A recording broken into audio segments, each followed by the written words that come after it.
Manufacturing features.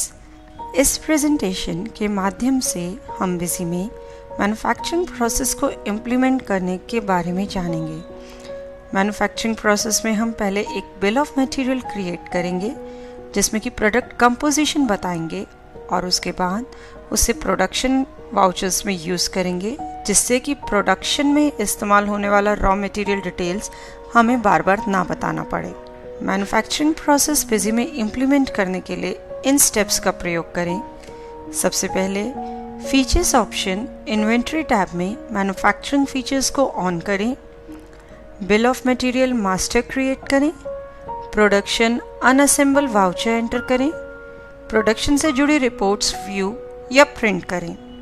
सबसे पहले administration configuration features option inventory tab में मैन्युफैक्चरिंग फीचर्स को एनेबल करें। बाय डिफ़ॉल्ट यह फीचर न्यू कंपनी में एनेबल्ड ही होता है। सेव बटन प्रेस कीजिए कॉन्फ़िगरेशन को सेव करने के लिए। अब हम bill of material master add करेंगे। बिल ऑफ मटेरियल में आप किसी प्रोडक्ट को बनाने के लिए जो रॉ मटेरियल चाहिए और कितना चाहिए उसकी डिटेल्स एंटर करेंगे। बिल ऑफ मटेरियल में सबसे पहले BOM का नाम, हम यहाँ बिल ऑफ मटेरियल को BOM से रेफ़र करेंगे। BOM का नाम बताइए, उसके बाद जो आइटम प्रोड्यूस करनी है वह बताइए और कितनी क्वांटिटी के लिए आप यहाँ पे डिटेल्स एंटर कर रहे हैं, रॉ मटेरियल कंपोजिशन वो बताएंगे, यूनिट बताएंगे। उसके बाद यदि कोई एक्स्ट्रा एक्सपेंस होता है प्रोडक्शन प्रोसेस में इसको मैन्युफैक्चर करने के लिए, प्रोड्यूस करने के लिए वह, और कोई डिफ़ॉल्ट मटेरियल सेंटर आप बताना चाहते हैं आइटम जनरेट और आइटम कंज्यूम्ड के लिए। जैसे आपका रॉ मटेरियल गोडाउन में होता है तो आप आइटम कंजम्पशन का डिफ़ॉल्ट MC गोडाउन बता सकते हैं। सिमिलरली अगर प्रोडक्शन प्रोसेस फैक्ट्री में होता है तो डिफ़ॉल्ट MC आइटम्स जनरेटेड के लिए फैक्ट्री बता सकते हैं। इसके बाद रॉ मटेरियल जो कंज्यूम होगा उसकी डिटेल्स बताएंगे। जैसे यहाँ पर हम बता रहे हैं कि एक CPU बनाने के लिए हमें motherboard, processor, RAM, hard disk, CD drive, SMPS इन सब की ज़रूरत होगी। इसके बाद आप बताएंगे कि कोई बाय प्रोडक्ट या एक्स्ट्रा प्रोडक्ट जनरेट होगा प्रोडक्शन प्रोसेस में तो उसकी डिटेल्स। सेव बटन प्रेस कीजिए BOM को सेव करने के लिए।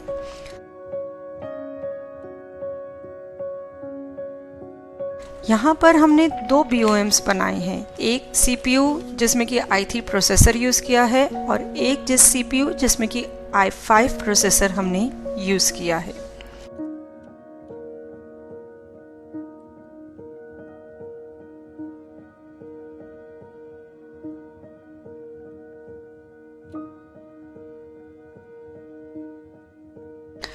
अब हम एक प्रोडक्शन वाउचर एंटर करेंगे। वाउचर डेट बताएंगे, BOM सेलेक्ट करेंगे जिससे कि रॉ मटेरियल डिटेल्स पिक होंगी।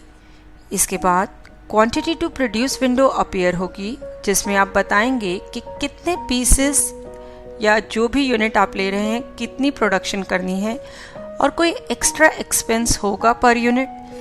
यदि आपने BOM में एक्स्ट्रा एक्सपेंस पर यूनिट बताया होता तो वह यहाँ बाय डिफ़ॉल्ट अपीयर हो जाता। बिजी में यहाँ BOM और क्वांटिटी टू प्रोड्यूस के आधार पर आप देखिए रॉ मटेरियल डिटेल्स शो कर दी।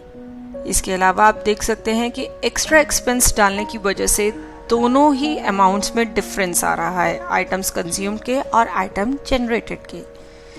इसके बाद हम एक प्रोडक्शन वाउचर और एंटर करेंगे i5 प्रोसेसर CPUs के लिए। अब हम एक अनअसेंबल वाउचर एंटर करेंगे। अनअसेंबल प्रोडक्शन का अपोजिट है। जैसे हम यदि किसी CPU को अनअसेंबल करें तो motherboard, processor, hard disk, RAM ये सब चीज़ें जनरेट होंगी। बेसिकली अनअसेंबल के केस में BOM में बताई गई क्वांटिटी कंज्यूम्ड यहाँ पर क्वांटिटी जनरेटेड बन जाती है। अब हम डिस्प्ले प्रोडक्शन रिपोर्ट्स यूज़ करके प्रोडक्शन से जुड़ी रिपोर्ट्स देखेंगे। सबसे पहले production planning report. Production planning report आपको प्रोडक्शन प्रोसेस को प्लान करने में हेल्प करती है।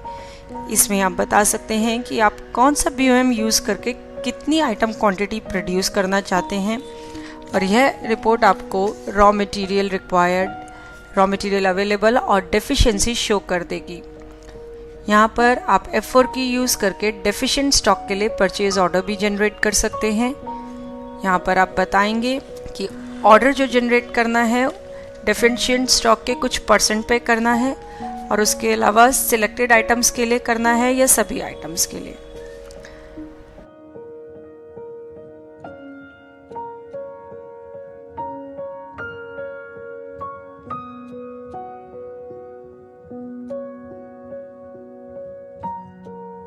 इसके बाद है प्रोडक्शन वेरिएंस रिपोर्ट, जो कि आपको क्वांटिटी डिफाइंड इन BOM और actual quantity consumed in production voucher में अगर कोई डिफरेंस है तो वह शो करेगी।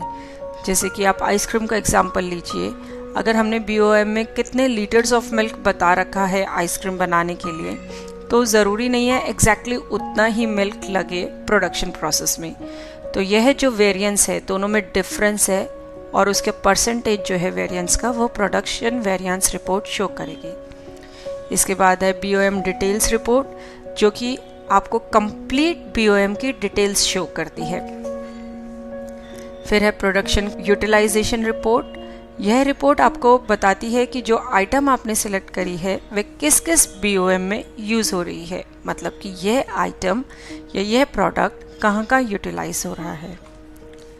यदि आपने BOM में कोई चेंज किया है, मान लीजिए कि आपने i3 CPUs जो जनरेट करे थे i3 प्रोसेसर के साथ, उनमें 2 GB रैम की बजाय 4 GB रैम यूज़ होनी थी। अब आप चाहेंगे कि प्रोडक्शन वाउचर में यह सब डिटेल्स अपने आप अपडेट हो जाए। तो देखिए यहाँ सबसे पहले हमने BOM में रैम में चेंजेस करे। इसके बाद हमारी एक यूटिलिटी होती है एडमिनिस्ट्रेशन बल्क अपडेशंस में रीजनरेट मैन्युफैक्चरिंग वाउचर्स। यहाँ पर आप डेट रेंज बताएंगे कि किस डेट रेंज के बीच में जो भी प्रोडक्शन वाउचर्स अपडेट हुए हैं इस BOM के लिए उसे आप मॉडिफाई कर दीजिए। तो देखिए यह यूटिलिटी प्रोडक्शन वाउचर्स को जो इस डेट में एंटर हुए होंगे इस BOM के लिए उन्हें अपडेट कर देगी। हम यहाँ पर एक प्रोडक्शन वाउचर को मॉडिफाई मोड में ओपन करके भी देखते हैं। देखिए यहाँ रैम 2 GB की बजाय 4 GB ये शो कर रहा है। इसके अलावा मान लीजिए आपने कोई सेल वाउचर एंटर किया जिसमें कि आपको CPUs की सेल करनी थी, लेकिन स्टॉक की डिलीवरी जो है कुछ दिन बाद होगी। आपको पता है अभी स्टॉक में जो है CPUs कम है। देखिए यहाँ सेल वाउचर एंटर करते टाइम उसने हमें शो भी किया कि 10 पीसेज ऑफ CPU का स्टॉक नेगेटिव में चला जाएगा, लेकिन आपने सेल वाउचर एंटर कर दिया कि इसके लिए हम प्रोडक्शन कर लेंगे। अब बिजी में एक यूटिलिटी होती है इस बल्क अपडेशन में ऑटो जनरेट प्रोडक्शन वाउचर्स, जो कि ऑटोमेटिकली जिन आइटम्स का नेगेटिव स्टॉक है, जितना नेगेटिव स्टॉक है उसके लिए एक प्रोडक्शन वाउचर क्रिएट कर देती है। इस यूटिलिटी में देखिए हमने आइटम सिलेक्ट करी। आइटम है यहाँ पर CPU का जितना भी इस यहाँ पर नेगेटिव स्टॉक होगा उसके लिए एक प्रोडक्शन वाउचर ऑटोमेटिकली जनरेट हो जाएगा। देखिए ये प्रोडक्शन वाउचर ऑटोमेटिकली क्रिएट हुआ है 10 पीसेस ऑफ CPU के लिए। इसके साथ ही मैन्युफैक्चरिंग प्रोसेस बिजी में इम्प्लीमेंट करने का प्रोसेस कंप्लीट होता है। देखने के लिए धन्यवाद और वीडियोस के लिए हमारे YouTube चैनल पर सब्सक्राइब करें।